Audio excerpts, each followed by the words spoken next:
प्रणाम आचार्य जी। मैं मथुरा में पैदा हुई हूँ, वहीं पली बड़ी हूँ। 6 माह पहले आपका एक वीडियो फेसबुक पर देखा और उसके बाद निरंतर आपका आशीर्वाद मिलता रहा। मैं पहले वेदांत महोत्सव में नवंबर में आई थी और उस समय वीगनिज्म पर आपके विचार सुने। आपकी पुस्तक जाका गला तुम काटियो की प्रतियाँ लेकर गई, खुद भी पढ़ी और बांटी भी। मैंने कभी बिना दूध दही पनीर के खाना नहीं खाया 40 वर्ष में, परंतु मेरा सब कुछ इसी ऋषिकेश में छूट गया। लास्ट टाइम मैंने पनीर यहीं खाया था वेदांत महोत्सव में, जब होटल में ठहरी थी। उसके बाद मैंने दूध दही को हाथ भी नहीं लगाया।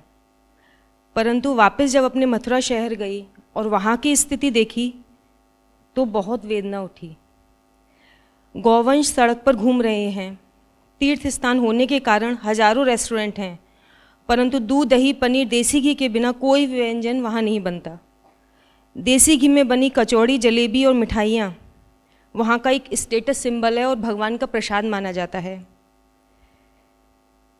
एक तरफ रायता, पनीर की सब्जी, देसी घी के तड़के की दाल, बटर की रोटी परोसी जा रही है और दूसरी तरफ रेस्टोरेंट के कूड़े के ढेर पर हजारों बूढ़ी गाय और सांड पॉलीथीन और झूठन खाते रहते हैं। गोवर्धन में 21 किलोमीटर की गिरिराज जी की परिक्रमा में दूध की धार से परिक्रमा लगाई जाती है। गिरिराज जी का अभिषेक दूध से किया जाता है, यहाँ तक कि यमुना जी का अभिषेक भी दूध से किया जाता है। मथुरा का पेड़ा विश्व प्रसिद्ध है। हजारों लोग रोजाना वहाँ पेड़ा खरीद रहे हैं, जो कि गाय के, भैंस के दूध के खोए से बनता है।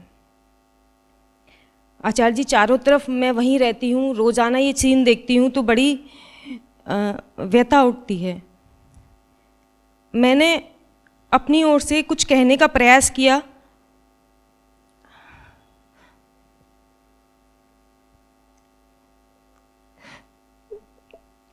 तो मुझे मूर्ख, घटिया, अधर्मी औरत जैसे शब्द सुनाए गए।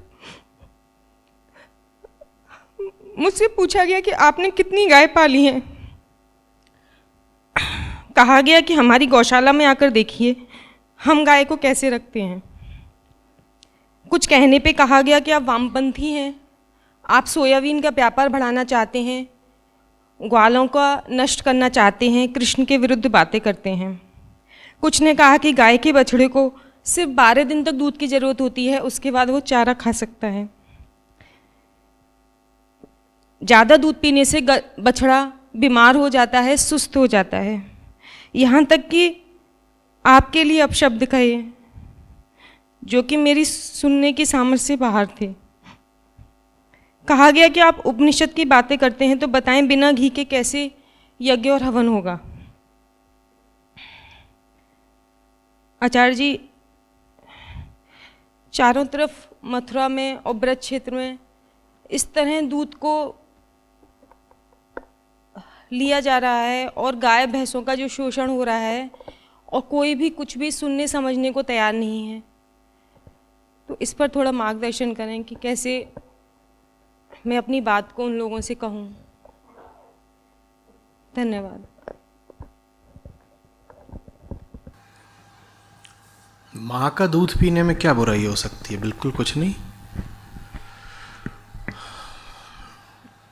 गाय अगर माँ है तो बिल्कुल उसका दूध पीजिए, और अगर उसका दूध पी रहे हैं तो उसको बिल्कुल वैसा ही व्यवहार और स्थान दीजिए जो माँ को दिया जाता है। श्री कृष्ण का जो संबंध था गाय से, अगर श्री कृष्ण के नाम पर दूध पीना चाहते हैं तो वही संबंध रखिए। ईमानदारी से दिल पर हाथ रखकर बताइए, आपका क्या संबंध है उस गाय से या भैंस से जिसका आप दूध पी रहे हैं। उसकी शक्ल भी देखी है आपने? कह रहे हैं माँ है, माँ की शक्ल भी नहीं देखी आज तक।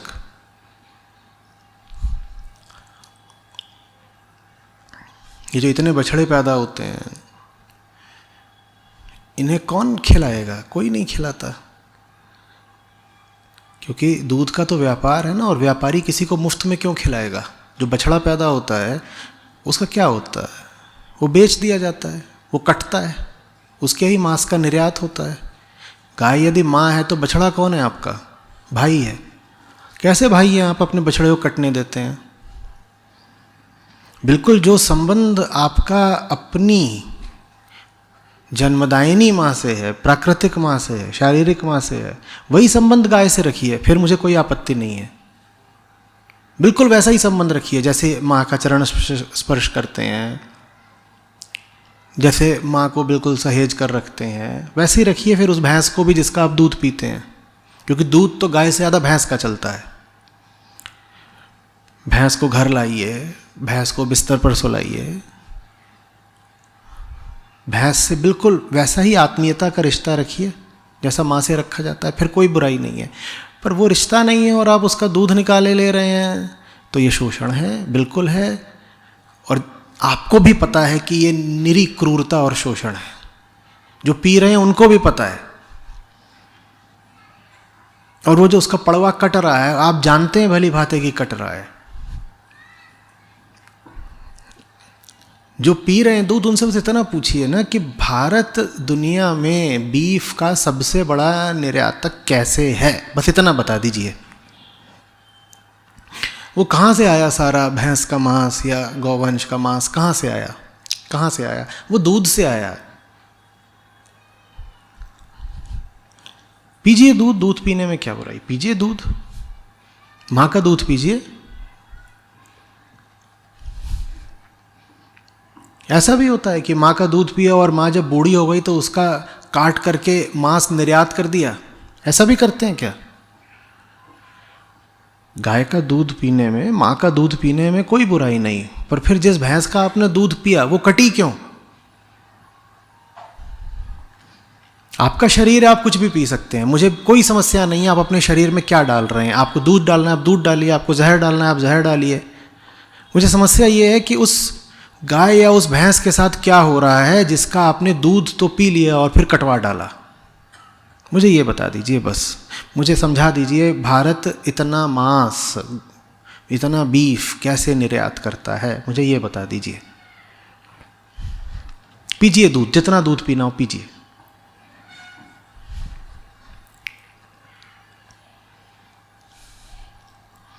बस वो सब कुछ आपकी आंखों के सामने नहीं होता और आपकी ज़बान को लत लग चुकी है घी की और दूध दही रायते की, तो आप कितने झूठे झूठे और बेईमानी भरे तर्क देते हैं। दुनिया में कोई जीव, कोई स्तनधारी ऐसा है जो अतिरिक्त दूध पैदा करता हो? कोई है ऐसा?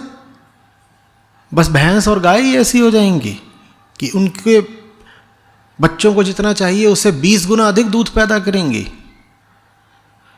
ऊँटनी ऐसा नहीं करती, शेरनी ऐसा नहीं करती, गधी ऐसा नहीं करती, कोई स्तनधारी ऐसा नहीं करता। मनुष्यों में भी स्त्रियां ऐसा नहीं करती। बस एक विशेष प्रजाति है गाय भैंस की जो ऐसा करेगी कि जितना बछड़े को चाहिए उससे 10 गुना ज़्यादा पैदा करती है वो। और क्या तर्क निकाला है कि ज़्यादा दूध पी लेगा तो बीमार हो जाएगा ना, क्योंकि गाय का दूध तो इंसान के लिए है, गाय का दूध बछड़े के लिए थोड़ी है। गजब तर्क है।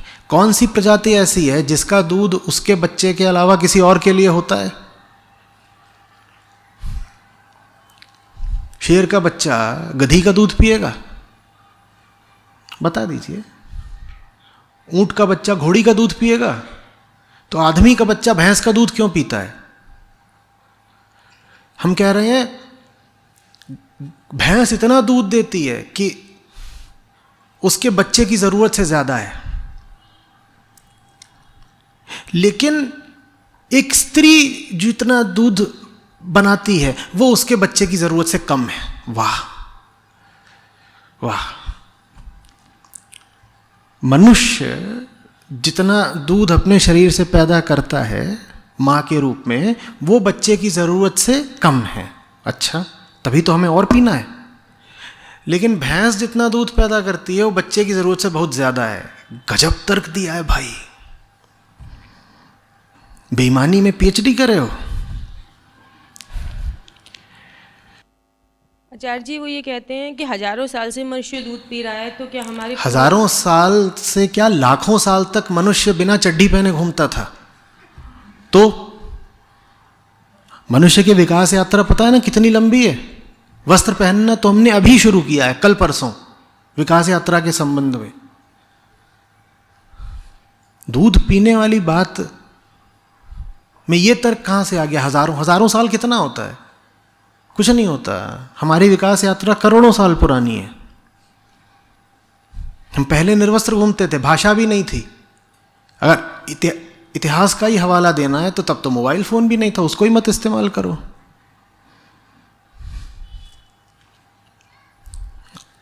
सब कुछ अतीत जैसा करना है, बस जो आधुनिक सुविधाएं हैं उनके मजे भी लेने हैं। और जब अपने स्वार्थ पर आंच आए तो इतिहास को प्रमाण बना लेना है। हजारों साल तक छोड़ दो, अभी 100 साल पहले ही मथुरा में बिजली भी नहीं थी। तुम ये कहां पंखा उंखा चला के बैठ गए? एसी लगा रहे हो, बंद करो। मथुरा वृंदावन में बिजली का क्या काम? वहां जब ग्वाले ग्वालन घूमते थे तो ट्विटर और फेसबुक चलाते थे, और बिजली होती थी, और पंखे होते थे, और टीवी देखते थे। बंद करो ये टीवी वगैरह सब।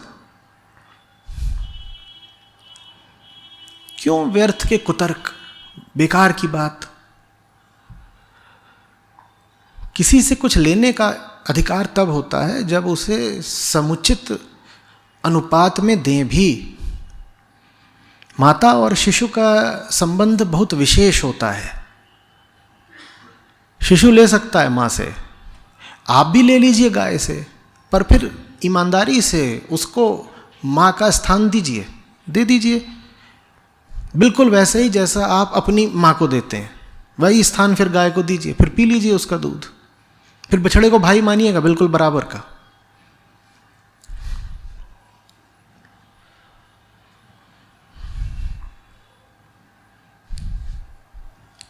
आचार्य जी, हमारी समझ में तो आ गया, लेकिन और लोग नहीं समझते। ठीक है, उसमें प्रणाम आचार्य जी। लास्ट ईयर मैंने दूध का कारोबार चालू किया था। फिर उसी मतलब 6 महीने में मैं वो वीडियो देखा आपका कि गाय का मतलब क्या हशर होता है, और पीपल फर्म्स का भी साथ ही देखा था। तो उसके बाद अभी जो मेरा कारोबार है, मैंने 1 साल में अभी चालू ही है, लेकिन बढ़ाया नहीं है, थोड़ा स्टॉप किया है।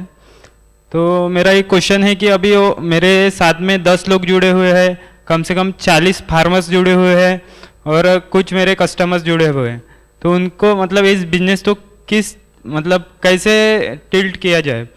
और दूसरा क्वेश्चन ये है कि मैं फार्मर फैमिली से बिलोंग करता हूँ। तो खेत में अगर मतलब ऑर्गेनिक फार्मिंग जो होती है, खेत में वो यूज़ होता है गोबर, जो गाय ज़्यादातर गाय के इससे आता है और भैंसों के इससे आता है।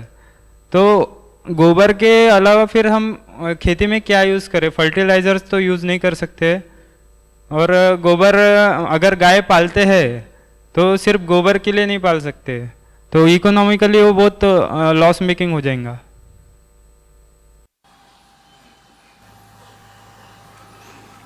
अब ये सब बातें खुद देख लो। तुम बिजनेस कंसल्टेंसी चाहते हो तो कुछ और। क्या होगा उन सब वेंडर्स का और सप्लायर्स का, कस्टमर्स का, इतना तो खुद देखना पड़ेगा ना। अब कोई चोरों का गिरोह हो, उनमें से एक आकर बोले कि मैंने अगर चोरी छोड़ दी तो मेरा पूरा गिरोह बेरोजगार हो जाएगा, तो आचार्य जी कृपया उनकी बेरोजगारी का कोई उपाय बताइए। देख लो भाई, कुछ भी कर लो, मेहनत कर लो, कुछ देख लो। किसी की हत्या का कारण बनने से तो कुछ भी बेहतर है ना, कुछ भी देख लो। ऑर्गेनिक फार्मिंग में गोबर के अलावा कौन सा फर्टिलाइज़र यूज़ हो सकता है, ये 30 सेकंड का गूगल कर लो भाई। करें? अभी करके देख लेते हैं। इसमें तो थोड़ी सी इच्छा शक्ति चाहिए और गूगल चाहिए। इसमें मैं क्या बताऊं? वैसे मुझे पता भी नहीं है, बताऊंगा कैसे। लेकिन कुछ ना कुछ तो उपाय होता ही होगा बाबा। ऐसा थोड़ा ही है कि ऑर्गेनिक फार्मिंग में गोबर नहीं डालेगा तो होगी ही नहीं, या कि गोबर सिर्फ उन्हीं गायों का और भैंसों का डल सकता है जिनको तुमने कृत्रिम गर्भाधान करके दूध देने के लिए ही पैदा किया हो। भाई उर्वरक के गुण तो और जानवरों के मल में भी होते होंगे, कुछ कम कुछ ज़्यादा। हम कयास लगा भी क्यों रहे हैं? गूगल किस लिए है? और इस क्षेत्र के विशेषज्ञ होते हैं, उनके पास जा कर के बैठो, वो बता देंगे।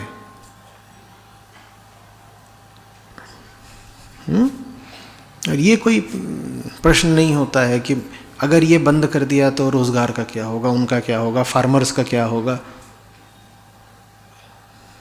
गाय भैंसों ने ठेका ले रखा है फार्मर्स की अर्थव्यवस्था चलाए रहने का।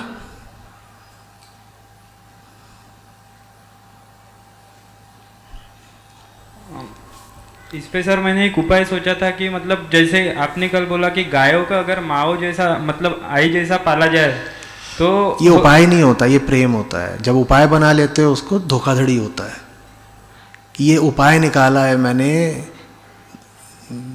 दूध का कारोबार चलाए रखने का, कि अब से मैं कहूँगा कि गाय मेरी माँ है। ये कोई उपाय वाली बात नहीं होती है। मेरी बात का दुरुपयोग मत करो।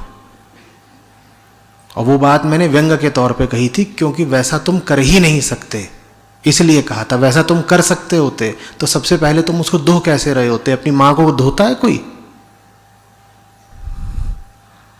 अपनी माँ को धोने जाता है कोई? फिर क्यों अपने आप को झूठ बोल रहे हो?